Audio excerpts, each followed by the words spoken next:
네, 안녕하세요. 오디오평론가 코나입니다. 오늘 시간도 레코드 큐레이터 민지 씨와 함께하는 음악여행 네. 함께 하도록 하겠습니다. 지난 편에는 저희가 정말 깜짝 놀랄 만큼 많은 분들이 여러와 같은 소원을 보내주셔가지고 네. 아주 재밌었어요. 다들 어디 숨어 계셨는지 그 샤이메탈족들이 네.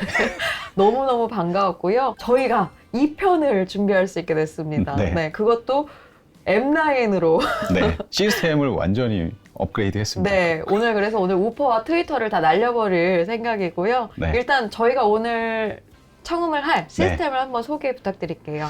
네, 일단은 저희가 LP로 항상 들려드리니까 턴테이블 중요하죠. 턴테이블을 좀 바꿨습니다. 턴테이블은 토렌스의 예전에 이게 TD124라는 모델을 기억하시는 분들 계실 거예요. 지금도 쓰고 계신 분들 계시고, 그 모델을 완전히 새롭게 설계해서 리바이벌한 토렌스의 TD124 DD라는 모델입니다.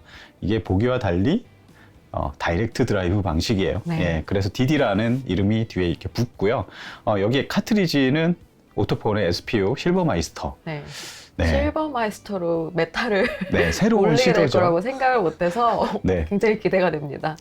폰앰프는 레가의 오라라는 모델을 사용했고요. 그 뒤에 이제 앰프 쪽으로 넘어가면은 프리앰프는 CSC 프리시전의 L10 플래그십 프리앰프를 사용했고, 파워앰프는 두 브랜드의 모델을 사용했습니다. 하나는 CSC 프리시전의 M10이라는 이것도 플래그십 파워앰프고, 그 다음에 단다고스티노 알고 계신 분도 계실 거예요. 예전에 크렐이라는 아주 전무후무한 앰프, 하이엔드 앰프 브랜드였죠. 거기에 수장이었던 단 다고스티노가 나와서 만든 브랜드입니다. 자기 이름을 걸고 앰프를 만들고 있는데 M550이라는 또 모노블럭 파워앰프를 사용했습니다. 이렇게 모노블럭 파워앰프 두 조를 사용한 이유는 이 스피커 때문이에요. 이 엄청난, 지금 보이시나요? 엄청난 의형. 저희가 머리가 좀 작아 보이는 착시를 만들고 있는데, M9이라는 매직코, 미국의 하이엔드 스피커 메이커의 스피커고요. 플래그십, 이것도 스피커입니다. 이 스피커가 중고역 쪽과 저역 쪽을 별도의 파워앰프로 드라이빙하게 이렇게 애초에 그렇게 설계가 돼 있어요. 뒤에 중앙에 보시면 액티브 크로스오버가 마련돼 있고요. 그래서 오늘 정말 매머드급 얼티밋 하이엔드 시스템으로 헤비메탈을 들어보는 그런 시간을 갖도록 하겠습니다. 메탈인들의 소원이 아닐까 싶습니다. 초호화 하이엔드 시스템으로 메탈을 울려보는 게요. 저희가 지난 시간에 이제 미국 쪽에 이제 스레시 메탈 밴드를 소개해드려서 많은 분들이 댓글에도 실제로 요청하시고, 저도 손가락 5개 안에 꼽을 정도로 평소에 제일 좋아했던 헤비메탈 음반을 2장 준비했는데요. 오늘은 영국으로 같이 가보시겠습니다. 어떤 앨범을 준비하셨을까요? 앞쪽에 보이시는 바로 해골바가지가 그려져 있는 아이언 메이든입니다. 아이언 메이든이 70년대 중반에 결성이 돼서요. 처음부터 굉장히 대형 기획사죠. EMI랑 계약을 하고 80년에 데뷔 앨범을 시작으로 이제 커리어를 이어가는데요. 아이언 메이든은 전성기 시절에는 5인조 체제였고요. 지금은 이제 6인조 체제로 트리플 기타 라인을 선보이고 있는데요. 아이언 메이든은 거의 헤비메탈, 또 브리티시 메탈의 최선봉장에 서 있는 선구자라고 할 수 있고요. 블랙 메탈, 데스 메탈, 프로그레시브 메탈, 그런 하위 장르에 있는 많은 후배 메탈 밴드들이 항상 존경하고 영향을 받았다고 언급을 하는 밴드고요. 실제로 메탈리카의 제임스 해필드도 자기가 제일 처음 썼던 앨범 중에 하나가 아이언 메이든의 1집이었다라고 이제 언급을 할 정도로 설명하면 입 아픈 국보급 대형 밴드입니다. 아이언 메이든이 베이시스트 스티브 해리스의 중심 아래 이제 밴드가 운영이 되는데요. 스티브 해리스가 거의 작곡도 도맡아서 하고 있고요. 초창기 보컬은 폴 디에노지만 우리한테 지금 이제 아이언 메이든의 간판이라고 할 수 있는 브루스 디킨슨 그분이 이제 들어오게 되면서 우리가 기억하는 아이언 메이든이 완성이 됩니다. 제가 오늘 선곡을 한 음반이 이제 83년에 발매된 Peace of Mind라는 앨범에 수록된 트루퍼. 명반 명곡이네요. 명반 명곡이죠. 많은 분들이 파워 슬레이브 앨범으로 많이 요청도 하시고 또 넘버 오브 비스트도 요청을 많이 하셨는데 저는 4집이 그 중간에 끼어 있어서 그런 거지 정말 한 곡 한 곡 다 굉장한 메탈 네. 명 넘버들이다라고 그렇죠. 할 수 있는데요. 트루퍼는 실제로 제가 오디오 테스트 할 때도 네. 쓰는 곡이고요. 그 찬란한 기타도 현악기, 어쨌든 네. 음으로 이루어져 있기 때문에 한꺼번에 쏟아져 나오는데도 그 속도감과 정확함, 또 네. 뭐 음장감도 엄청 깊어요. 네. 제가 오늘 준비한 게 또 원반이기 때문에 이 앞에 보이시는 음반은 익숙하지 않은 분들이 많으실 텐데 1990년에 20주년 기념으로 이제 한정판으로 발매가 된 싱글입니다. 음질이 엄청 좋겠네요. 네, 그것도 45rpm이 아니라 33rpm이에요. 네. 한 곡의 정보량이 엄청난 거죠. 네, 그걸 뭐 실버 마이스터로 긁는다고 하니까 네. 안 들리던 소리까지 저희는 아마 현장에서 듣지 않을까 네. 싶고요. 자켓에 보시면 좀비가 등장을 하죠. 네. 바로 6의 멤버라고 할 수 있는 마스코트 네. 에디입니다. 네. 개인적으로는 너무너무 귀여웠거든요. 첫인상이. 네. 근데 무섭다고 자켓을 안 사시는 분들도 저는 어렸을 때 보고 되게 무서웠었어요. 아 정말요? 너무너무 귀여워서 막 티셔츠도 엄청 많이 가지고 있는데 아이언 메이든이 그 당시에 자켓 때문에도 그렇고 곡도 그렇고 우리나라에 발매가 되면서 잘리거나 네. 곡도 뭐 절반 이상 잘리거나 이런 식이었거든요. 손님이 말씀해주신 일화 중에 되게 감동 일화가 있는데요. 네. 그 예전에 전영혁의 음악 세계에서 네. 멘트가 없이 아이언 메이든 라이브를 내리 방송해 준 적이 있었대요. 그래서 그날만을 기다리고 카세트 테이프 넣어놓고 녹음 버튼을 눌러서 그거를 진짜 닳고 닳도록 들으셨다는. 저도 그런 기억이 있어요. 네. 아젠데요. 네. 네. 그런 바로 많은 분들이 추억을 회상하실 수 있고 또 사운드의 기쁨도 느낄 수 있는 트루퍼 함께 들려보겠습니다.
어떠셨나요? 아, 굉장하네요. 네, 이게 싱글이어서 뭐 기타 현의 음도 진짜 생동감 있게, 네. 현장감 있게, 정말 입체감 있게 들리고요. 저는 일단 그 다이내믹이 너무 좋아서 네. 항상 들을 때마다 감탄하는 음반이고, 또 이제 웬만한 슈퍼밴드들은 전용기가 있잖아요. 아, 네. 네, 아이언 메이든도 전용기가 있는데요. 그 보컬인 브루스 디킨슨 형님께서 네. 직접 몰고 다니십니다. 아, 네, 굉장히 뇌생남들이에요, 다. 헤비메탈 밴드가 정말 잘 나가던 시절. 그렇죠. 네. 네. 굉장히 멋진. 이렇게 짧게 끝내기 아쉽지만 네. 아이언 메이든을 접어놓고 네. 네. 그 다음으로 이제 넘어갈까요? 네. 네, 저도 이거는 되게 좋아하는 앨범입니다. 기다리셨나요? 네. 또 많은 분들이 댓글에 또 요청을 하셨습니다. 네. 네. 신을 모셔왔습니다. 유다의 사제들. 네. 주다스 프리스트입니다. 네. 주다스 프리스트는 저희가 메탈 갓이라고 하잖아요. 네. 수식어가 필요가 없는 선구자, 정말 제일 최선봉장이고요. 주다스 프리스트는 보통 이제 80년대 전성기로 기억하시는 분들이 많으실 텐데요. 69년에 결성이 돼서 네. 현재까지 활동을 하고 있고요. 5인조 체제로 운영이 되면서 주다스 프리스트의 가장 큰 업적이라고 하면 트윈 기타를 정립했다라는 거. 그렇죠. 네. 지금은 우리가 그 락밴드들이 트윈 기타로 활동하는 걸 이제 당연하게 생각하지만 그 당시에는 그런 체제가 없었고요. 네. 뭐 있었다고 해도 신리지 정도? 네. 네, 있었는데 KK 다우닝과 글렌 팁튼의 그 투기타 체제가 네. 네, 지금 메탈 밴드들이 하고 있는 진짜 네. 원조고요. 코나님도 80년대 전성기 시절에 주다스 프리스트를 네. 정말 많이 접하셨죠. 기억하죠. 네. 네. 그리고 처음에 들었던 거는 비퍼 더 던. 그렇죠. 그게 옛날에 보면은 저희 매형이 처음에 차를 끌고 결혼하려고 이제 누나랑 이렇게 왔는데 차 안에 이렇게 뒤적거리니까 이제 뭐 락 발라드 이런 아, 모음집 네, 모음집. 테이프가 막 있는 네. 거예요. 봤더니 그걸 막 이렇게 무심코 틀었는데 너무 좋더라고요. 저는 되게 어렸을 때인데 그래서 그때 처음 들었던 것 같아요. 근데 그 뭔가 구슬프고 한국인의 정서와 정말 잘 맞는 노래가 아닐까. 네, 맞아요. 비포 더 던이 아마 우리나라에서만 이렇게 히트한 걸로 그랬을 거예요, 제가 아마. 알고 있어요. 실제로 그 공연에서도 해외에서 잘 안 하시는 걸로 네. 알고 있고 한번 이제 드러머가 나가고 젊은 드러머가 이제 네. 들어오게 되면서 바로 앞에 제가 오늘 준비한 이 전설의 그렇죠. 명반이 탄생을 하게 되는데요. 기존에 활동하던 드러머가 나가고 이제 29살에 네. 완전 그 어린 친구가 들어오는 거죠. 왜냐면 90년이면 이 당시에 주다스 프리스트 평균 멤버가 40대였거든요. 그렇죠. 이제 아재들이 힘을 잃어갈 때여야 되는데 그 새로운 어린 친구와 함께 완전 미친 앨범을 하나 네. 만들어버리게 됩니다. 이게 헤비 메탈이면서 스래시 메탈이면서 네. 굉장히 그 장엄하고 스케일 큰 이 곡을 고른 이유도 실제로 코나님도 오디오 테스트 할 때 들으시잖아요. 네, 종종 들어요. 이 네. 페인킬러, 그러니까 이 곡은 처음에 막그 더블 베이스 드럼 막 나오면은 정말 통쾌하게 막 쏟아지는데 사실 스피커, 그러니까 오디오 시스템에서 어떤 걸 들어오면 이게 되게 뭉치고 네, 예, 이게 타격감 같은 거 좀 맞아요. 안 살고 좀 억눌린 막 뭐 이런 느낌? 다 이렇게 얽히고 설켜서 네, 나오는 네. 게 그래서 메탈이 어려운 거예요. 맞아요. 네. 예. 오늘은 어떻게 들릴지 이거는 되게 기대가 되는 곡 중 하나입니다. 이게 정말 만약에 잘 그 입체 3D를 잘 구현한 하이엔드 시스템에서 들으면 정말 내가 드럼이 돼서 두들겨 맞는 느낌이 네. 든다 그래야 되나? 네. 그래서 저도 항상 이렇게 막 들으면 이렇게 몸이 움츠러들거든요. 오늘은 완전 막 쭈구리가 되지 않을까 그 예상이 되고요. 90년에 이 페인킬러 앨범을 발표하고 나서 록 펠포드가 우리 랍버지라고 하죠. 네. 랍버지가 탈퇴를 하시면서 사실상 해체라고 이제 네. 얘기를 하게 되는데 나중에 재결성을 하시면서 또 이제 젊은 기타리스트 리치 포크너, 네. 포크너가 또 영입이 되면서 공연과 월드 투어를 정말 열과 성의를 다해서 하고 계시고요. 2018년에 파이어 파워라는 신보가 나왔을 때 한국에도 내한하셨어요. 아, 네. 제가 그때 갔었는데 그 당시에 글렌 팁튼이 파킨슨병 때문에 더 이상 연주를 못하는 상태여서 아, 네. 무대에 안 나왔거든요. 아, 근데 마지막에 나오셔가지고 연주를 하시면서 브레이킹 더 로우를 들려주시는데 정말 다 울었습니다. 감동의 눈물. 네, 진짜 다 울었습니다. 그리고 항상 저희 라버지가 등장하실 때 할리 데이비슨 타고 나오시잖아요. 그날도 타고 나오셨는데, 칠순이 이미 거의 네. 넘었거나 다 되신 상태였거든요. 네. 페인킬러로 완벽하게 구사해 주셨어요. 와, 그날. 그 정말. 보컬은 정말 교과서 같은 보컬이었는데. 네. 네. 진짜 이렇게 표현해도 되나요? 면도칼로 베이는 것 같은 보컬이라고 해야 되나? 네. 금속성의 끝판왕을 보여주는 정말 헤비메탈이 이런 것이다 네. 라는 걸 보여주는 보컬입니다. 네. 네, 그럼 들어볼까요? 네. 두들겨 한번 맞아보시죠. 네.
네, 주다스 프리스트, 네. 페인킬러 이 투베이스 드럼은 정말 언제 들어도 정말 호쾌하고 정말 좋은 것 같아요. 이런 하이엔드 오디오 시스템 들으니까. 네. 그리고 예. 아까 먼저 들었던 아이언 메이든의 뭐 니코 맥브레인 드러밍도 예. 워낙 끝내주지만 예. 정말 이 29살에 예. 이 스콧의 이 풀파워 그렇죠. 드러밍은요. 거의 사람이 쳤는가 싶을 정도예요. 네, 예. 정말 진짜 하늘에서 천둥번개 내려치는 그런 네. 느낌입니다.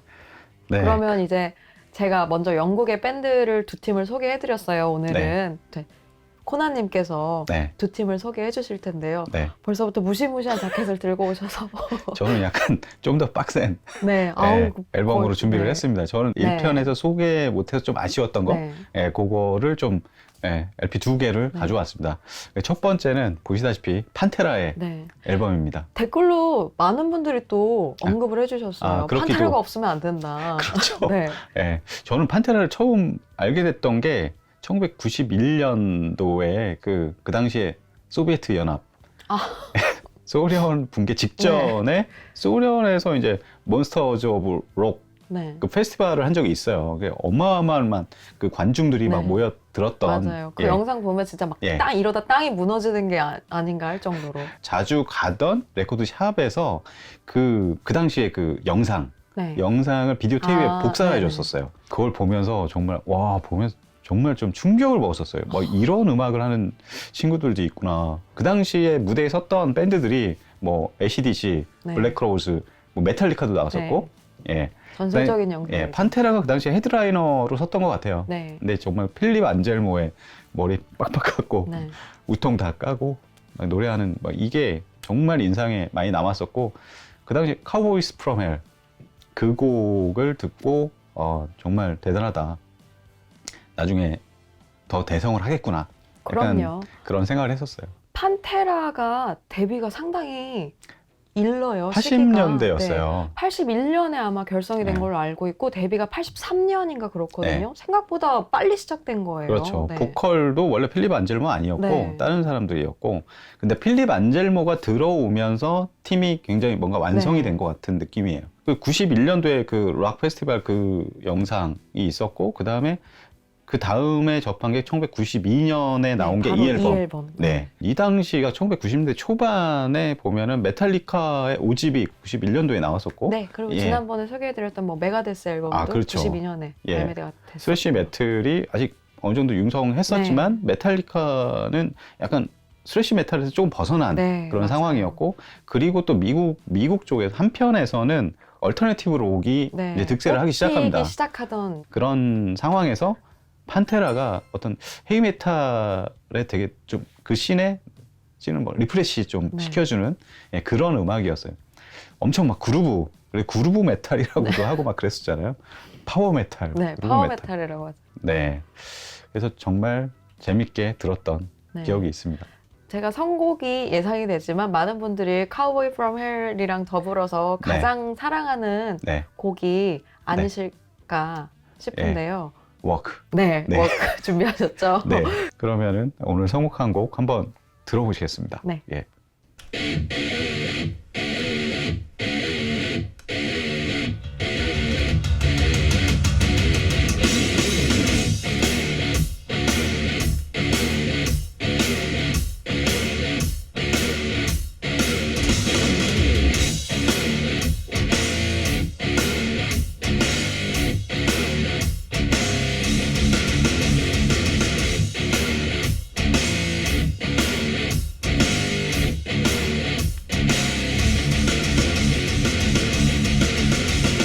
Can't you see I'm easily bothered by persistence? One step from lashing out at you. You want to get under my skin and call yourself a friend.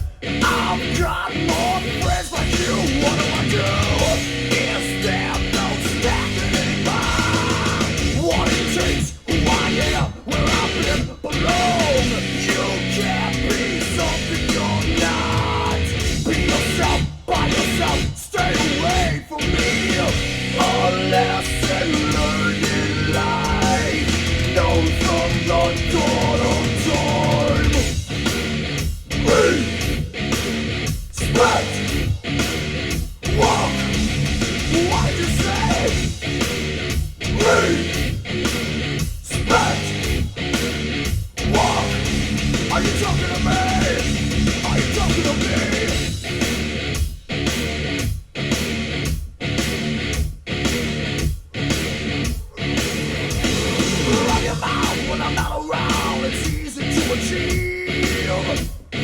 Try to weak friends and sympathize. Can you hear the violins play your song? Those same friends tell me your every word. Is there no standard anymore? What it takes, who I am, will I be belong? You can't be something you're not.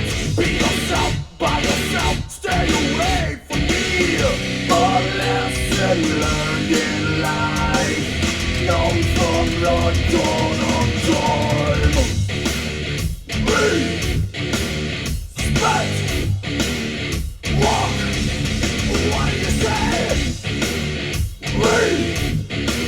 Respect, walk, are you talking to me? Respect, walk, what do you say? Respect, walk, are you talking to me? Are you talking to me? No way, punk.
Walk on home, boy.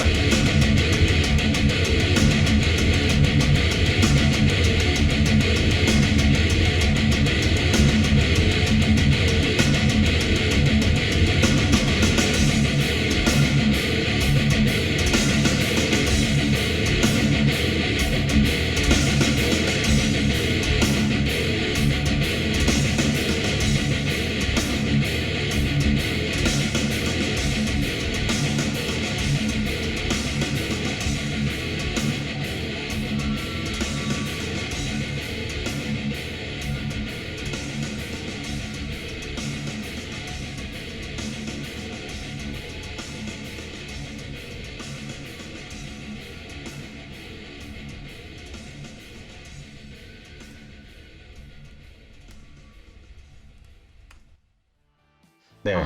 어떻게 들으셨나요? 막 속이 시원하지 않나요? 아니요, 너무 무시무시했습니다. 근데 네. 너무 무시무시했는데 더 무서운 음반을 준비하셔가지고 네. 제가 깜짝 놀랐습니다. 설마 이 밴드가 나올 거라고는 생각을 네. 못했거든요. 세풀투라입니다. 세풀투라. 네. 전면 재킷만 봐도 네. 사실 이게 지옥도를 막 그려놓은 것 같은 네, 예, 그리고 그런 벌써 느낌. 그 보컬의 목소리가 귀에 들려서요. 네. 너무 무서워요. 1980년대 이들도 좀 데뷔를 했었고 브라질 태생이에요. 네, 그게 제일 특이한 그 그렇죠. 부분이죠. 아마 정말 세풀투라가 이 남미 쪽의 헤비메탈 씬을 좀 이렇게 조명받게 만든 그럼요. 그 예. 길을 열어준 밴드예요. 그렇죠. 정말 메탈의 불모지 같은 곳에서 그렇죠. 피어난. 예. 그래서 나중에 뭐 앙그라 같은 밴드도 이제 맞아요. 나오게 되는 거잖아요. 네. 이게 아마 1991년 예. 이것도 딱 메탈리카 네, 5집 딱, 나왔던 네. 그 그 시절. 해입니다. 정말 어떻게 보면은 헤비메탈 씬에서 1990년대 이 초반은 격동의 시대가 아니었나. 맞아요. 아까 페인킬러도 뭐 90년에 발매가 됐으니까요. 네. 물론 이 앨범 이전에 비니스 더 리메인즈라는 그 앨범도 정말 좋은데 저는 전반적인 완성도나 막 그런 부분에서 이 어라이즈 네, 이 앨범이 자켓의 정말- 아트웍도 너무 멋있어서. 네. 중학교 때였나? 제가 동네 아는 형들이 이거를 이렇게 틀어놓고 뭐 이렇게 나쁜 짓을 하셨나요? 부모님도 농사일을 돕거나 아, 네. 뭐 그런 경우가 많았었어요. 네. 그냥 카세트 이런 큰 거 있잖아요. 네. 네. 그런 거를 이렇게 들고 나가서 앞에 밭에서 뭔가 일을 한다거나 저도 모르게 이런 음악에 좀 맛을 들였었습니다. 데스메탈이라고 할 수 있는 좀 보컬의 특징이 있잖아요. 그렇죠. 그로울링이라고 네, 할까?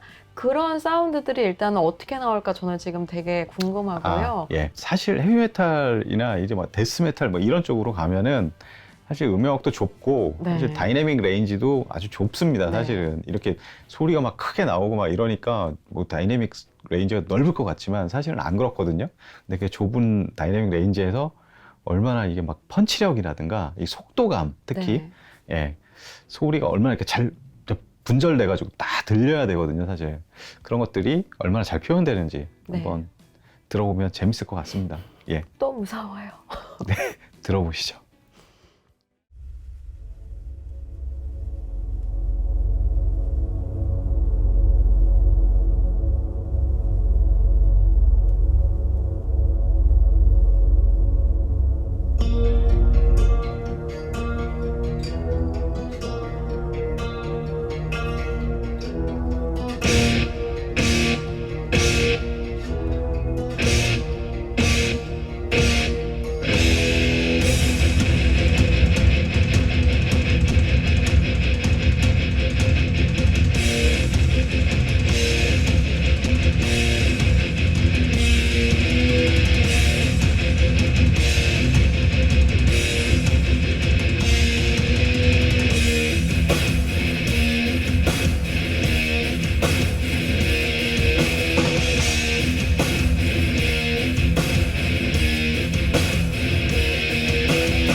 네. 네. 이렇게 해서 저희가 오늘 덕분에 헤비메탈 음반을 네. 또 4장이나 소개를 해드렸는데요. 뭐 메탈만의 주제를 가지고 또 할 수 있는 방송이 사실 너무 많아요. 뭐 LA 메탈, 글램 너무 메탈 많죠. 예. 뭐부터 시작해서 근데 이제 저희가 한번 또 기회가 되면 하드락 편도 한번 다뤄보면 좋지 않을까 아, 그렇죠. 네, 싶습니다. 이제 70년대로 거슬러 올라가서 형님들의 음악을 한번 아, 네. 네, 소개해드리는 편도 있으면 좋을 것 같고요. 코나님은 오랜만에 또 네. 이제 클래식이나 보통 그 테스트 네, 음악 예. 많이 들으시다가 네. 이렇게 대형기로 메탈 때리시니까 행복하시죠? 아, 정말 재밌어가지고, 네. 저도 어렸을 때 이게 헤비메탈을 많이 들어가지고, 그 당시 기억이 이제, 기억이 있거든요. 안에 네. 내재돼 있는데, 요즘에 이거 방송하면서 저도 집에서 맥주 한잔 하면서 계속 막 헤비메탈 좀 많이 찾아 듣고 그랬어요. 어릴 네. 적 기억도 새록새록하고, 정말 재밌습니다. 네. 이렇게 입체감 있게 메탈을 구현해주는 걸 듣고 방송한다는 자체가 저한테도 정말 뜻깊고 아주 행복한 일입니다. 더 많이 봐주셔서 더 많이 하고 싶어요. 네, 오늘은 마무리? 아쉽지만 네, 네. 여기까지 들려드리도록 하고 네. 네, 다음번에 또 재밌는 음반을 가지고 돌아오겠습니다. 감사합니다. 감사합니다.